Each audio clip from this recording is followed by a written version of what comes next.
Des milliers d'enfants camerounais sont invisibles. Mais pourquoi en 2025, ils restent sans acte de naissance, privés d'une identité légale et de droits fondamentaux? Éclairage avec Axe Média. Ce 6 janvier 2025, le ministère de la Promotion de la Femme et de la Famille, abrégé MINPROF, a lancé une nouvelle campagne pour enregistrer 14 222 enfants dans 12 municipalités avec un financement de 142 millions de francs CFA. Cette initiative vise à résoudre la problématique des enfants fantômes, un fléau que le gouvernement tente d'éradiquer depuis 2018. Pourtant, la situation reste alarmante.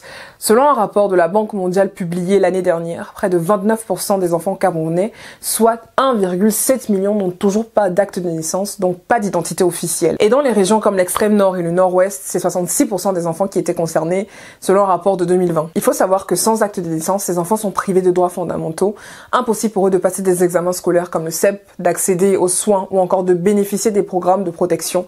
Ils demeurent des citoyens invisibles dans leur propre pays. Mais pourquoi un tel retard persiste? Eh bien, selon ces rapports, il y a l'accès limité aux services administratifs dans les zones reculées, l'instabilité régionale, les coûts des démarches et les arnaques à l'enrôlement.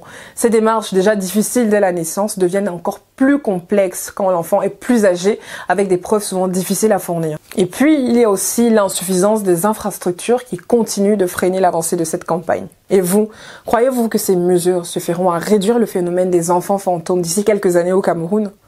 À vous les commentaires, nous vous lirons, et d'ici là, n'hésitez pas à vous abonner pour plus d'éclairage avec Axe Média.